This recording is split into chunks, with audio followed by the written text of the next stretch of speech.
시청자 여러분 안녕하십니까? 뉴스타트 1부 시작합니다.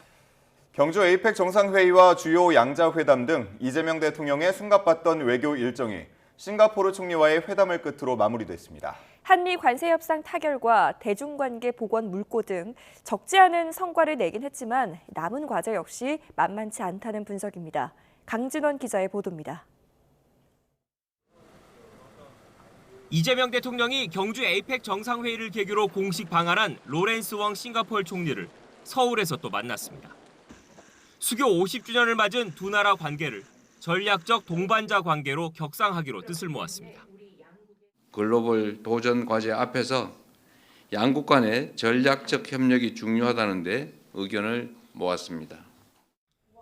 아세안 정상회의를 시작으로 경주 에이펙과 미중일 정상과의 연쇄 회담까지 숨돌릴 틈 없던 외교 일정이 마침표를 찍은 겁니다.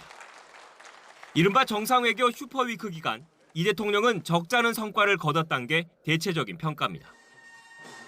지난 7월 말 큰 틀의 합의 이후 교착 상태이던 한미 관세 협상을 트럼프 미국 대통령과의 두 번째 정상회담에서 극적으로 매듭 지은 게 우선 꼽힙니다.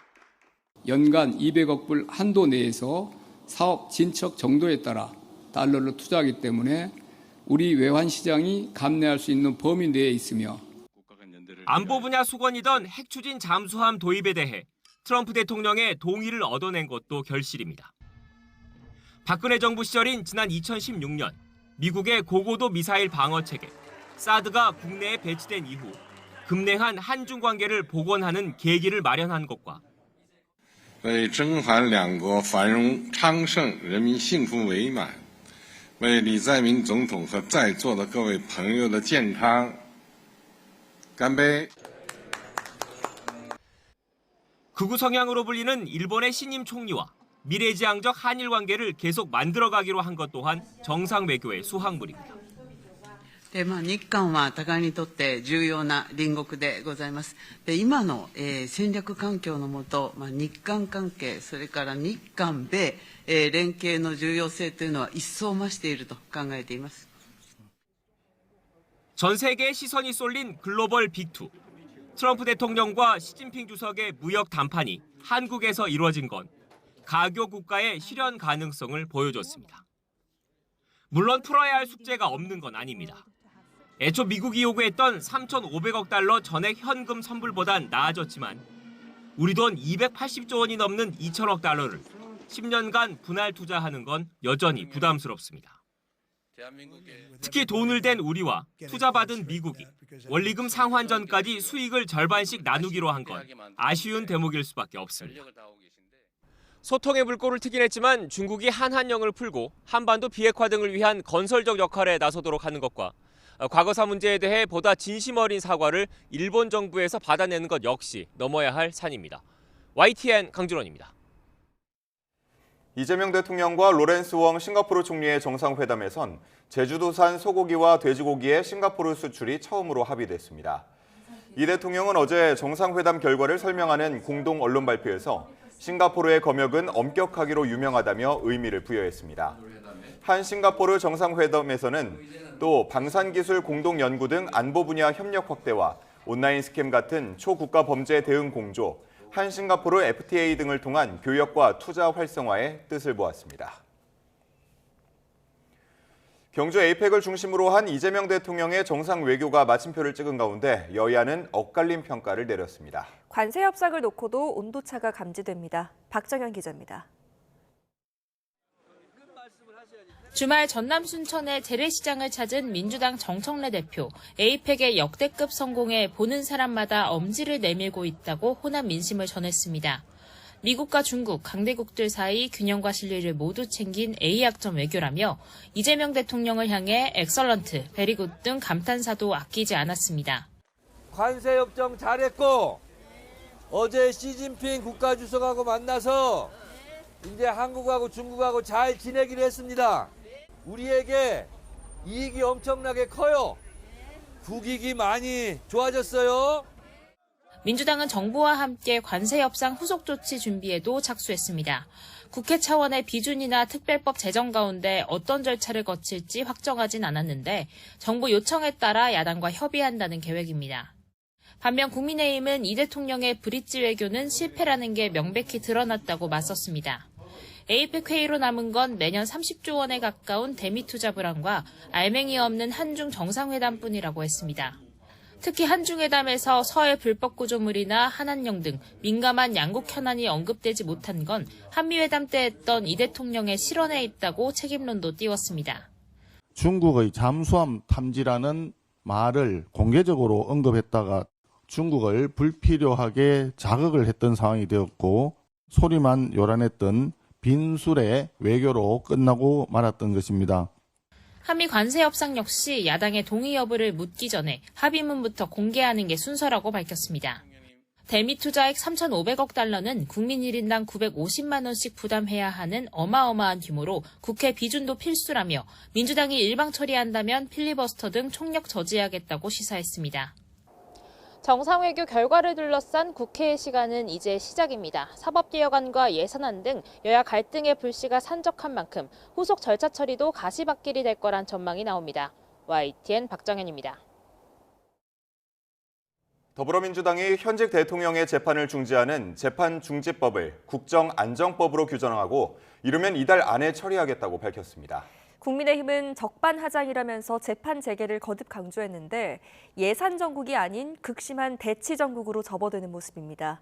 윤웅성 기자입니다. 경주 에이펙이 막을 내린 바로 다음 날 연말 예산 정국으로 접어들 거란 예상과 달리 민주당은 사법개혁에 시동을 걸었습니다. 현직 대통령에 대한 재판 중지법을 이번 달 정기국회 통과 가능성을 열어두고 최우선 처리하겠다고 강조했습니다. 국민의힘이 이재명 대통령 재판을 재개하라고 연일 압박하는 상황 속에 최근 대장동 개발 비리 의혹 재판에서 이 대통령의 배임죄 기소가 조작됐다는 것이 확인됐다고 주장했습니다. 이제부터 민주당은 재판중지법을 국정안정법, 국정보호법, 헌법 84조 수호법으로 호칭할 것입니다. 민주당은 대법관 증언과 재판소원제, 법 왜곡죄 등 7대 사법개혁과제를 올해 안에 처리하겠다는 계획입니다.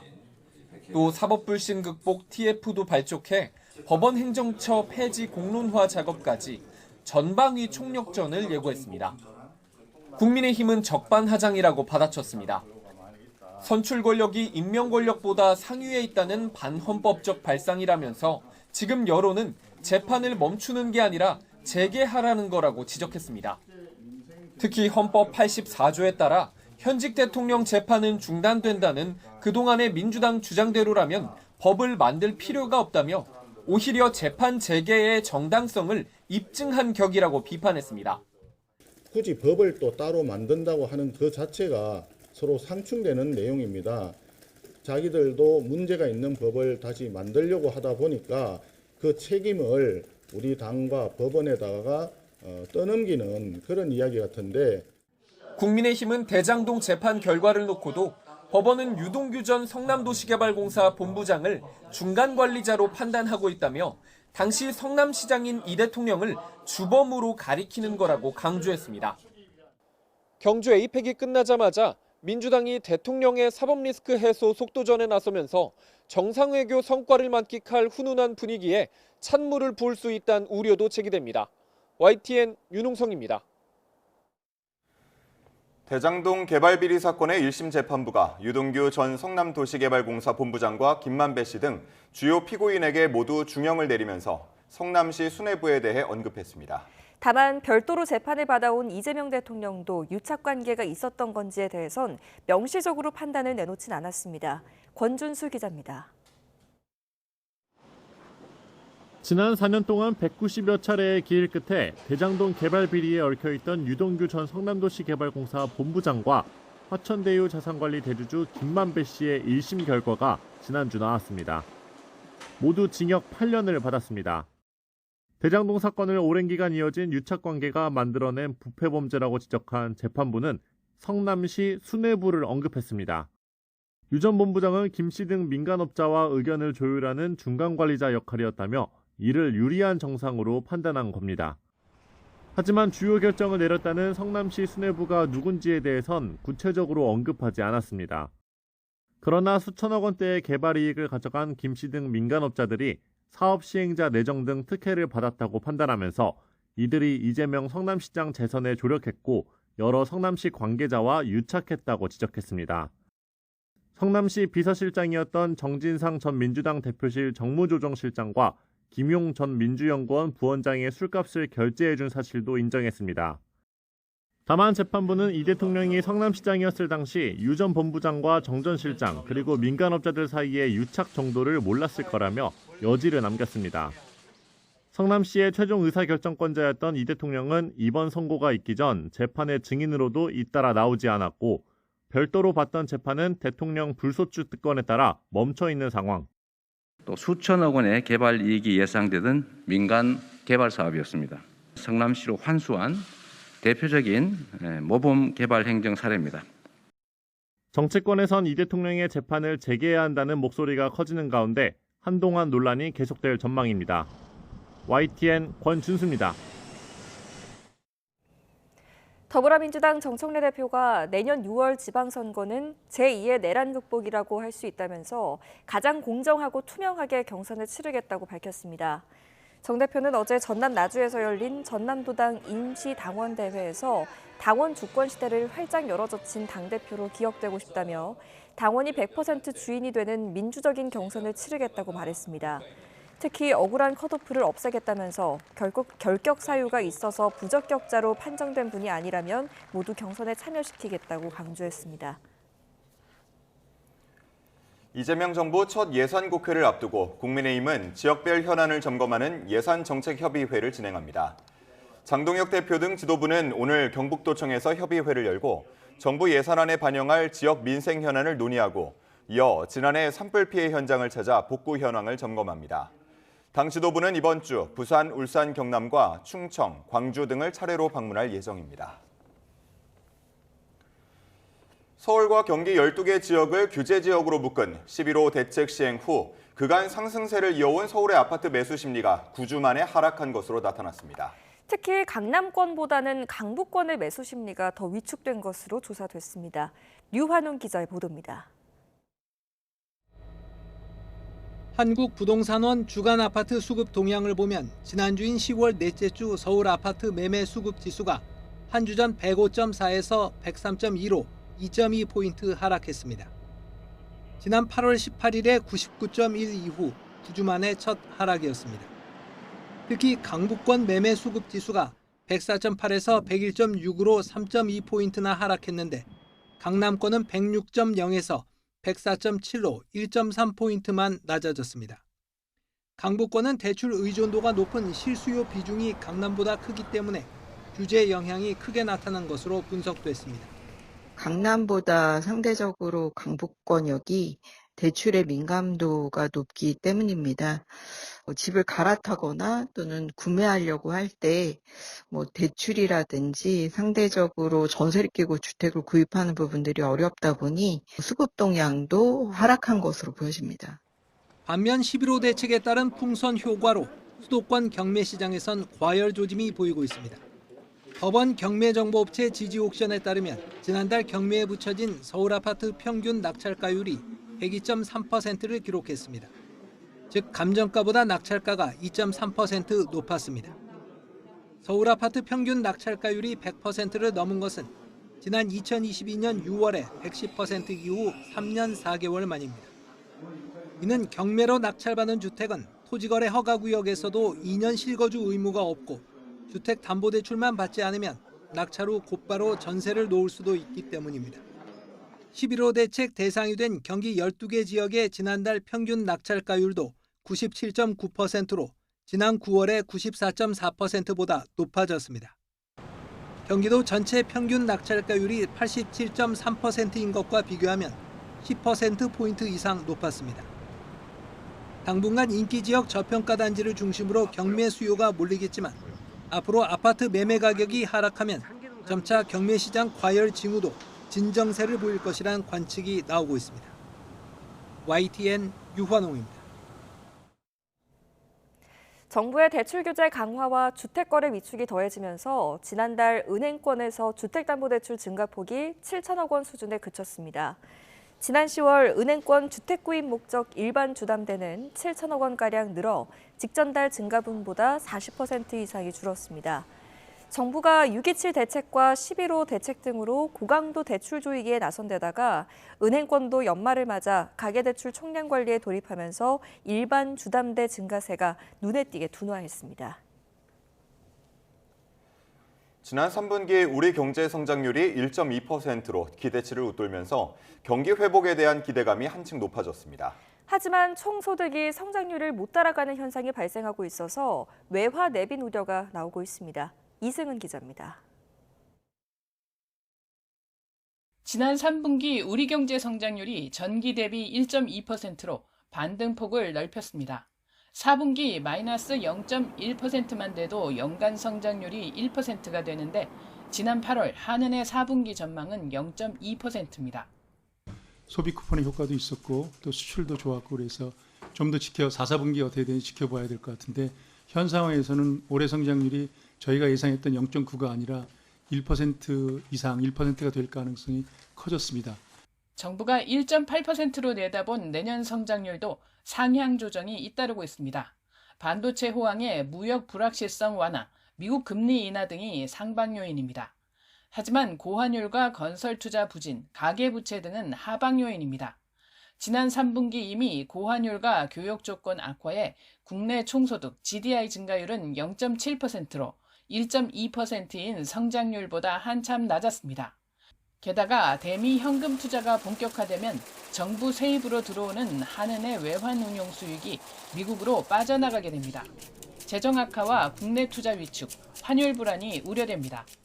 우리나라 입장에서는 조세 수입이 주는 부분이 분명히 있고요. 투자 공동회에 대한 우려, 외환 보유고가 예전만큼 못 쌓이는 것에 대해서 이제 결국은 외환 시장에 대한 우려가 쌓일 수밖에 없는 이런 상황들이다. 전문가들은 진짜 성장을 위해서는 단기 부양책보다는 구조적 개선 노력을 촉구합니다. YTN 이승은입니다.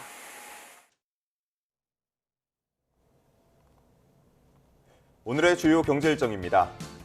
지난주 금요일 4,100선에서 마감해 종가 기준 최고치를 경신했던 코스피가 오늘 또 신기록을 세울지 관심입니다. 토요일 새벽에 끝난 뉴욕 증시 3대 지수가 애플과 아마존의 호실적 덕분에 강세로 끝나 오늘 코스피 상승 기대감이 높아지고 있습니다. 지난주 코스피는 전주 대비 4.2% 상승했고 코스닥도 1.9% 올랐습니다. 부동산 불법행위 감독기구인 부동산감독추진단이 오늘 출범합니다. 국무조정실과 국토교통부, 금융위원회와 국세청, 경찰청 등 범정부 차원에서 구성이 됐고요. 집값 띄우기와 사업자 대출의 용도 외 유용, 그리고 탈세 등 불법 행위에 대해 대대적인 단속을 벌일 예정입니다.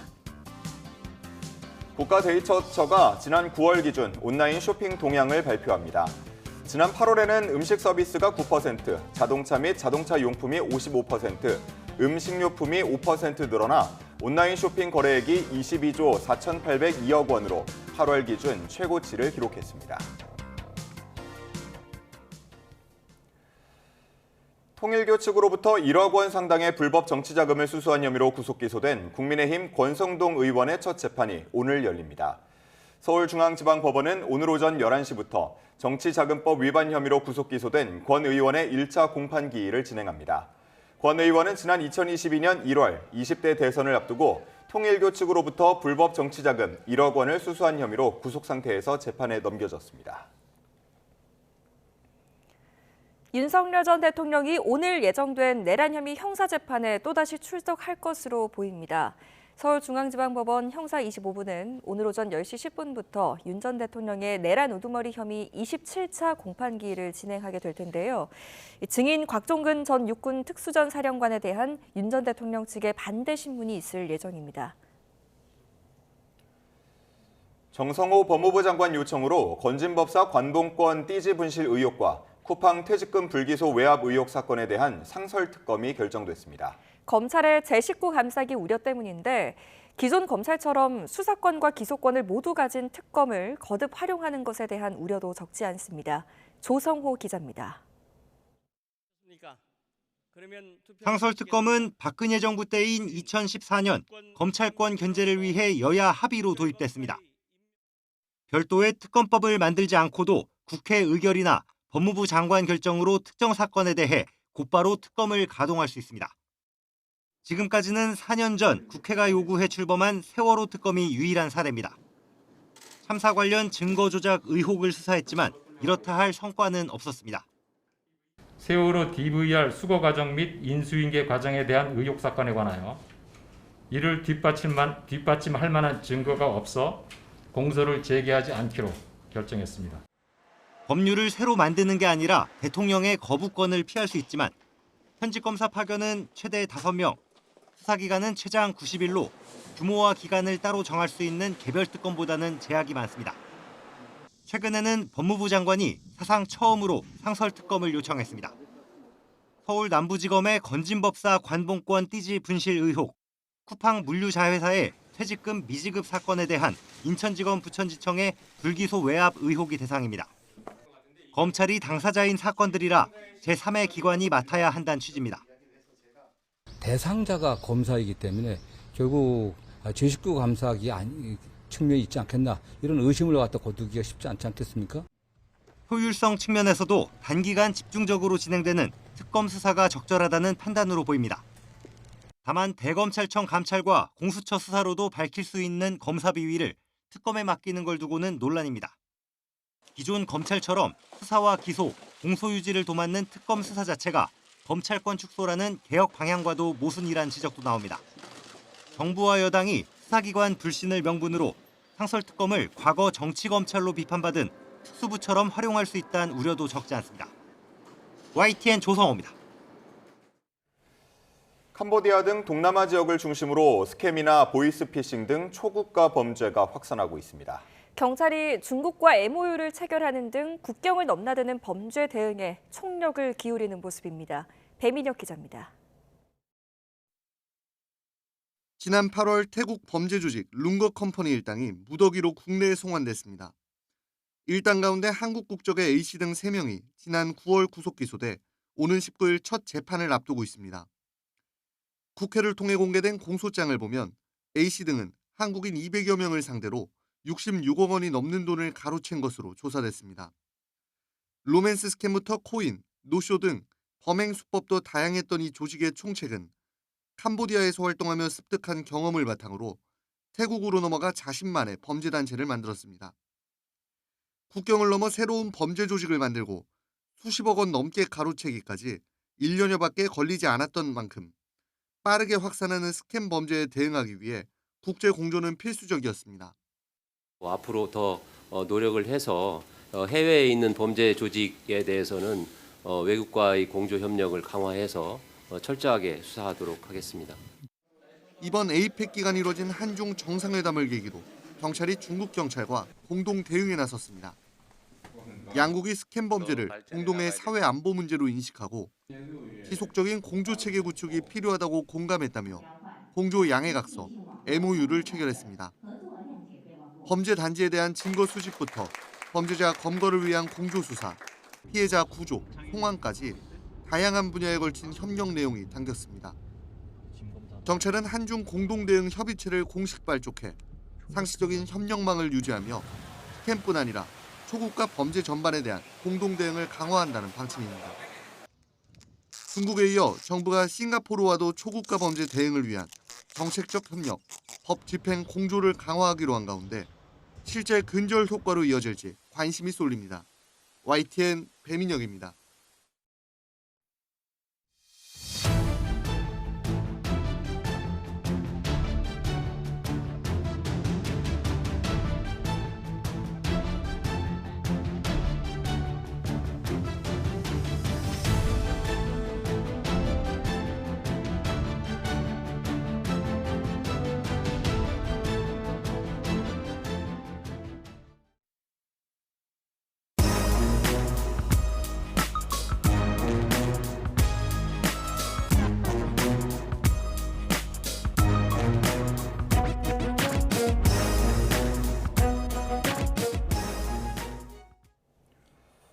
어제 낮부터 기온이 크게 내려가면서 서울에 올가을 들어 처음으로 한파특보가 내려졌습니다. 네, 오늘 아침은 내륙 중심으로 영하로 내려가는 곳이 많겠습니다. 고한석 기자입니다. 북쪽에서 찬 공기가 밀려 들어오고 바람도 강하게 불면서 어제 낮부터 기온이 뚝 떨어졌습니다. 해가 저물면서 서울과 경기, 인천, 충청, 전북, 경상 서부 등에는 한파주의보가 발령됐습니다. 이번 가을 서울에 한파특보가 발령되는 건 처음입니다. 밤사이 찬 대륙 고기압이 확장하며 강한 북서풍이 유입돼 오늘 아침 기온은 더 내려갑니다. 어제 아침보다 5도에서 10도 낮고 영하로 내려가는 곳도 많겠습니다. 서울 1도, 경기 광명은 영하 1도, 파주 영하 3도, 양주 영하 4도를 보이겠고 충북 제천과 음성, 충남 천안, 경북 봉화 등 내륙 곳곳에서 기온이 영하로 떨어집니다. 10월 중순 이후 찬 대륙 고기압이 주기적으로 확장하면서 기온이 크게 떨어지는 날씨가 반복되고 있습니다. 밤사이 기온이 떨어지는 일부 내륙 지역에서는 서리가 내리거나 얼음이 관측되는 곳이 있겠습니다. 다만 추위는 오래가지 않을 전망입니다. 화요일 아침까지 춥다가 낮부터 예년 기온을 회복하며 추위가 점차 누그러지겠습니다. 기상청은 가을에서 겨울로 넘어가면서 일종의 사만사온 현상이 나타나고 있다며 당분간 기온 변화에 유의해달라고 당부했습니다. YTN 고한석입니다. 달리는 버스에서 기사를 무차별 폭행하는 등 운전자 폭행 사건이 끊이지 않고 있습니다. 경찰에 검거되는 인원만 1년에 3,000명이 넘는데 솜방망이 처벌 때문이라는 지적이 나오고 있습니다. 양동훈 기자입니다. 버스에 탄 남성이 갑자기 휴대전화를 든 손으로 기사의 얼굴을 내리칩니다. 무차별적인 폭행이 이어지고 결국 버스는 중앙분리대를 들이받고 멈춰섭니다. 지난달 인천 효성동 도로를 달리던 시내버스에서 20대 운전자를 폭행한 50대 남성이 구속됐습니다. 지난 8월에도 경기 김포에서 택시에 탄 여성이 주행 중인 70대 기사를 손발과 신발 등으로 마구 때리는 등 운전자 폭행 사례는 계속 이어지고 있습니다. 특정범죄 가중처벌법상 운전자 폭행은 5년 이하 징역이나 2천만 원 이하 벌금에 처할 수 있습니다. 2년 이하 징역이나 500만 원 이하 벌금인 일반 폭행죄보다 형량이 2배 이상 무겁습니다. 게다가 운전자가 다쳐 상해가 인정될 경우 벌금형 없이 3년 이상의 징역으로 엄하게 처벌하도록 규정돼 있습니다. 하지만 이런 무거운 처벌 규정에도 불구하고 운전자 폭행 사건은 끊이지 않는데 지난 2022년부터 지난해까지 매년 3,000명 넘게 이 같은 혐의로 검거됐습니다. 운전자 폭행이 이렇게 빈번한 이유로는 솜방망이 처벌이 꼽힙니다. 최근 3년 동안 법원에서 운전자 폭행 혐의로 1심 선고가 내려진 피고인 가운데 실형이 선고된 비율은 20% 정도에 불과합니다. 징역형 집행유예가 40%를 넘고 30% 정도는 벌금형이 선고됐습니다. 법에는 강력한 처벌하도록 정해져 있는데 실제 처벌 자체가 약합니다. 법원에서 강력한 처벌을 해야지 행위자들도 경각심을 가지고 건전할 것으로 보입니다. 운전자 폭행은 일반 폭행과는 달리 교통사고로 이어져 더 큰 피해가 발생할 수 있는 만큼 엄정한 대응이 필요하다는 지적입니다. YTN 양동훈입니다. 한 줄 뉴스입니다. 어젯밤 10시쯤 서울 동대문역 사거리에서 음주운전 차량이 인도에 있던 일본인 관광객 모녀를 덮쳐 어머니가 숨지고 딸이 경상을 입었습니다. 어젯밤 10시 반쯤부터 인천 삼산동에서 1시간 동안 정전이 빚어져 인근 아파트 단지와 빌라 건물 등의 전기 공급이 끊겼습니다.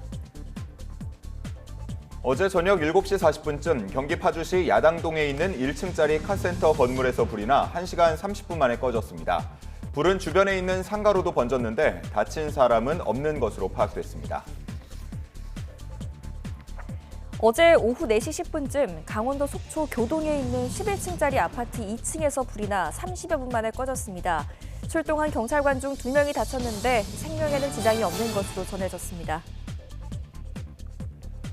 영어 숙제를 하지 않았다는 이유로 고등학생 딸에게 앉았다 일어서기를 3,000회 반복하도록 한 50대 남성이 경찰의 아동학대 혐의로 체포됐습니다.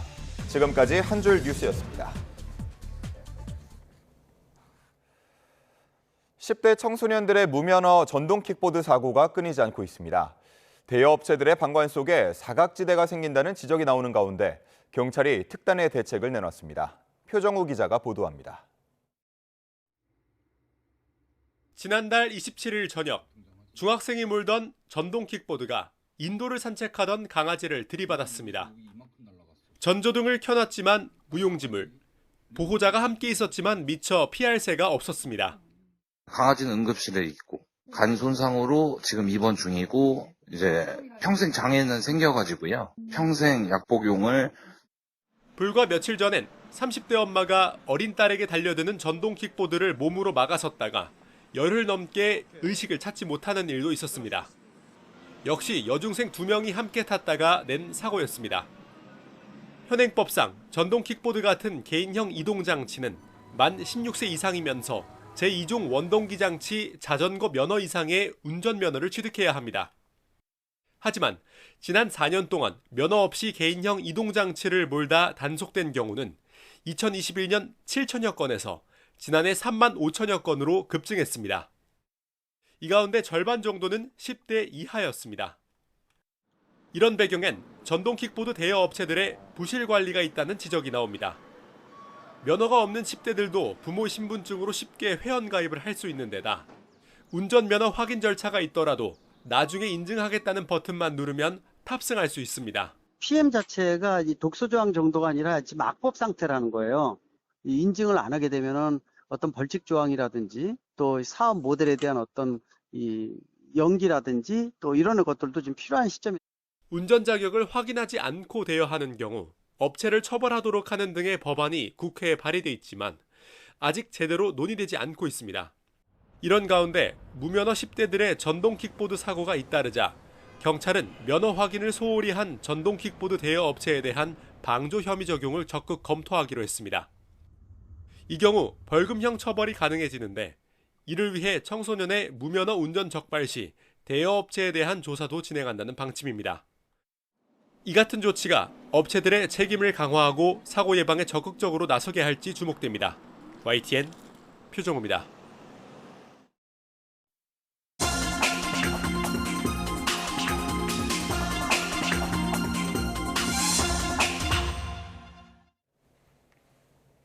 오늘의 글로벌 픽입니다. 영국에서 달리는 열차 안에서 흉기 난동으로 승객 9명이 중상을 입는 사건이 발생했습니다. 영국 경찰이 중대 사건으로 분류해서 조사 중인데요. 테러와의 연관성은 아직 발견되지 않았습니다. 신호 기자입니다. 현지 시간 1일 저녁 6시쯤 런던 킹스 크로스역으로 향하던 열차 안에서 흉기 난동 사건이 발생했습니다. 승객 9명이 크게 다쳐 병원에서 치료를 받은 가운데 중태에 빠진 승객도 있습니다. They were making their way through the carriage to get away from the incident, from the suspects. They were extremely bloodied.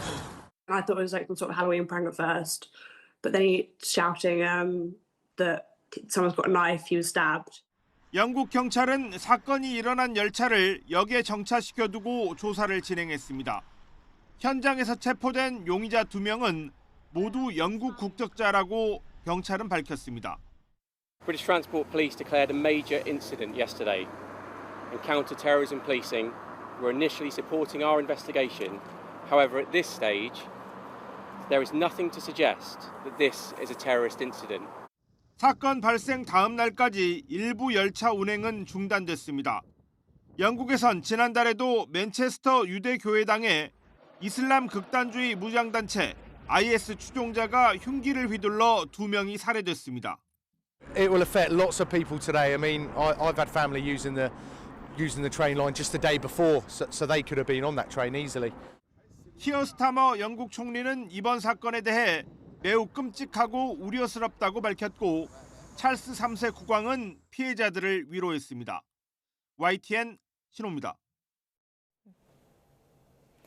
러시아 남부 흑해 연안의 석유 시설이 우크라이나 드론 공격을 받아 화재가 발생했다고 현재 당국이 밝혔습니다. 러시아 남부 크라스노다르주 당국은 현지 시간 2일 텔레그램에서 드론 파편이 투합세 항구에 있는 유조선 한 척과 석유 터미널에 떨어져서 화재를 일으켰다고 전했습니다. 우크라이나 당국도 러시아가 우크라이나 남부 오데사 지역을 드론으로 공격해서 최소한 2명이 사망하고 트럭 5대가 불탔다고 밝혔습니다. 현지 시간 1일 멕시코 북서부 소노라주 에르모시오 지역의 한 상점에서 큰 불이 나 최소 23명이 사망했습니다. 알폰소 두라소 소노라주 주지사는 영상 메시지를 통해 현재까지 23명의 사망자와 11명의 부상자가 확인됐다며 슬프게도 발견된 희생자 가운데 다수가 미성년자였다고 밝혔습니다. 소방당국이 정확한 화재 원인을 조사하고 있는 가운데 현지 언론은 초기 조사에서 고장난 변압기로 인해 화재가 발생한 것으로 추정된다고 보도했습니다. 지금까지 글로벌 픽이었습니다. 우리 군의 5번째 정찰 위성이 발사된 뒤 목표 궤도에 올라 지상국과 교신에 성공했습니다. 목표로 한 정찰 위성 5기가 모두 궤도에 오름으로써 우리 군은 더욱 촘촘한 대북 감시 체계를 갖출 수 있게 됐습니다. 홍선기 기자가 보도합니다. 3, 2, 1, engines full power, and liftoff. 우리 군의 정찰 위성 5호기를 실은 로켓이 점화와 동시에 힘차게 우주를 향해 날아오릅니다. 미국 우주기업 스페이스X의 펠컨 9에 실려 발사된 정찰 위성 5호기는 14분 만에 발사체와 성공적으로 분리된 뒤 목표 궤도에 정상 진입했습니다. 발사 1시간 뒤에는 지상국과의 첫 교신도 이뤄지면서 발사 성공이 공식 선언됐습니다. 4.25 위성 사업 5호기는 미국 플로리다주 케이프 커네버럴 우주군 기지에서 정상 발사되어 목표 궤도에 안착하였으며 지상국과 교신에 성공하여 위성 상태가 양호함을 확인하였습니다. 이로써 우리 군의 중대형 정찰 위성 확보를 위한 4.25 사업에서 목표로 한 위성 5기가 모두 우주 궤도에 올랐습니다. 4.25 사업은 전파를 이용한 영상 레이더와 전자광학 그리고 적외선 센서 위성을 함께 운용하는 건데 앞글자를 따서 이름을 붙였습니다. 정찰 위성 1호기에는 전자광학 적외선 촬영 장비가 탑재돼 선명한 이미지 확보가 가능합니다. 2호기부터 5호기는 흐린 날씨에도 주 야간 모두 임무 수행이 가능한 영상 레이더가 실렸습니다. 이처럼 다양한 방식의 위성을 여러 궤도에서 군집 운용하면 기상 영향을 최소화하면서 목표물에 적합한 방식의 감시 활동이 가능하게 됩니다. 특히 정찰 위성들이 번갈아서 2시간에 한 번씩 한반도 위를 지나면서 더욱 촘촘하게 북한의 도발 징후를 포착할 수 있을 거란 기대가 나옵니다. 총 5기의 정찰 위성을 군집으로 운용하게 되는 그런 체계를 갖춰줌으로써 우리 군은 북한의 도발 징후를 더욱 빠르고 정확하게 식별할 수 있는 독자적인 감시 정찰 능력을 어느 정도 갖추게 되었다라고 하는 거고요. 우리 군은 초소형 위성 개발까지 마무리되면 감시 전력 강화는 물론 독자적인 우주 전력 구축까지 가능해질 것으로 기대하고 있습니다. YTN 홍성기입니다. 정부는 반정부 시위로 치안이 불안해지고 있는 탄자니아에 대해 특별 여행주의보를 발령하기로 했습니다. 외교부는 탄자니아에서 지난달 치러진 대선과 총선 이후 발생한 반정부 시위가 폭력적인 소요 사태로 이어지면서 현지 치안이 불안정한 상황이라고 설명했습니다. 그러면서 이미 출국 금지에 해당하는 여행경보 3단계가 내려진 음트와라주를 제외한 탄자니아 전 지역에 특별 여행주의보를 발령했다고 밝혔습니다. 트럼프 대통령의 관세 정책에 대한 지지도가 국정 전반 지지율보다 낮은 것으로 나타났습니다. 워싱턴 포스트와 ABC 뉴스가 지난달 24일부터 28일까지 여론조사기관 입소스에 의뢰해 미국 성인 남녀 2,725명을 대상으로 조사한 여론조사 결과 트럼프 대통령의 국정수행 전반에 대한 지지율은 41%로 조사됐습니다. 또 수입 상품에 대한 관세를 지지하느냐는 질문에는 지지한다는 응답이 33%에 그치면서 국정 수행 전반에 대한 지지율보다 8%포인트 낮게 나타났습니다. 미국 트럼프 행정부의 관세 정책으로 미국 소비자들이 추수감사절과 크리스마스 연휴 시즌을 맞아 지출하는 선물 비용이 크게 증가할 수 있다는 분석이 나왔습니다. 온라인 대출업체 랜딩트리는 미국 소비자와 소매업체가 부담하는 비용 부담이 총 406억 달러, 우리 돈으로 59조 원 늘어난 것으로 추산했다고 미국 CNBC가 보도했습니다. 트럼프 행정부의 관세 프로그램을 지난해 연말 미국 소비자들의 선물 구매 데이터에 적용한 결과 소비자가 70%에 해당하는 286억 달러, 41조 원을 부담하는 것으로 추정됐습니다. 현재와 같은 관세 수준이 지난해에 그대로 적용됐을 경우 미국 소비자 한 사람이 선물 지출에 132달러, 19만 원을 더 썼을 것으로 분석됩니다. 전라남도가 미래 에너지를 책임질 인공태양 연구시설 유치에 나섰습니다. 너른 땅과 한국전력, 또 한국에너지공과대학 등의 산학 기반을 갖췄기 때문입니다. 김범환 기자입니다. 미래 에너지의 핵심 조건은 고갈되지 않고 국경을 뛰어넘으며 안전하고 깨끗해야 합니다. 미국 프린스턴 대학교 연구진은 미래 에너지 가운데 하나로 인공태양을 꼽았습니다. 그 중에 하나가 핵융합이에요. 핵융합도 앞으로 우리가 2050년 이후에는 인류의 미래를 책임져야 될 기술이다. 한국전력 등 전력 그룹사와 에너지 특화 공과대학 그리고 에너지베르가 조성된 전남 나주시가 인공태양 연구시설의 최적지로 꼽히고 있습니다. 이미 방사광 가속기 유치에 도전한 만큼 연구시설이 들어설 너른 땅도 확보된 상태입니다. 올해는 유치 의지와 역량 결집을 위해 유치 당위성에 대한 대국민, 대정부 홍보를 강화하고 민간 차원의 유치 지원 활동을 적극 추진한다. 전라남도는 인공태양 연구시설 유치는 에너지수 전남 건설에 정점을 찍을 것으로 기대하고 있습니다. 우리 전남에서 이렇게 유치 운동을 하고 또 입지는 놔두지만은 사실은 우리 호남권의 연구 인프라다 이렇게 생각하고 다 같이 힘을 모아주시면 감사하겠습니다. 전라남도가 SK의 오픈 AI 데이터 센터와 삼성의 국가 AI 컴퓨팅 센터에 이어 인공태양 연구시설 유치라는 3마리 토끼를 잡을지 주목됩니다. YTN 김범환입니다. 안규백 국방부 장관과 피트 헤그세스 미국 국방부 장관이 오늘 판문점 공동경비구역 JSA를 함께 방문합니다.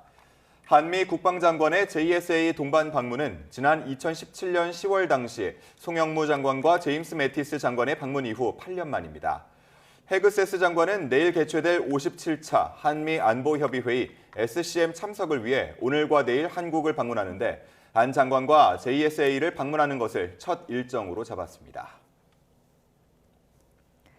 고용노동부가 고용보험 부정수급을 막기 위해 오늘부터 다음 달 2일까지 집중 신고 기간을 운영합니다. 실업급여와 육아휴직급여 등이 신고 대상입니다. 자진 신고해도 부정수급 금액은 모두 반환해야 하지만 최대 5배에 달하는 추가 징수는 면제받을 수 있습니다. 자진 신고와 제보는 고용24 홈페이지나 거주지 지방고용노동청을 방문하면 됩니다. 오늘은 올가을 들어 가장 추운 출근길이 되겠습니다. 현재 서울을 포함한 중부 곳곳과 전북, 영남 서부 지역에 한파주의보가 발령 중입니다. 현재 무주 설천봉의 기온이 영하 9도까지 떨어지며 전국에서 가장 춥고요. 그 밖에 중부 내륙 지역도 영하 3도 안팎까지 떨어져 있습니다. 낮에도 예년 기온을 3도가량 밑돌면서 쌀쌀하겠습니다. 한낮에 서울 13도, 대구와 광주 15도, 부산 18도에 그치겠습니다. 오늘은 전국이 대체로 맑겠습니다. 다만 경북 남부 동해안 지역은 5mm의 비가 조금 오겠고요. 그 밖에 동해안 지역과 남해안 지역에는 빗방울이 떨어지는 곳이 있겠습니다. 내일도 대체로 맑겠지만 제주도엔 비가 조금 오겠고요. 수요일부터는 다시 이맘때 기온을 회복하면서 추위가 풀리겠습니다. 날씨였습니다. 이상으로 뉴스타트 1부 마칩니다. 잠시 뒤 2부가 계속됩니다. 시청해주셔서 고맙습니다.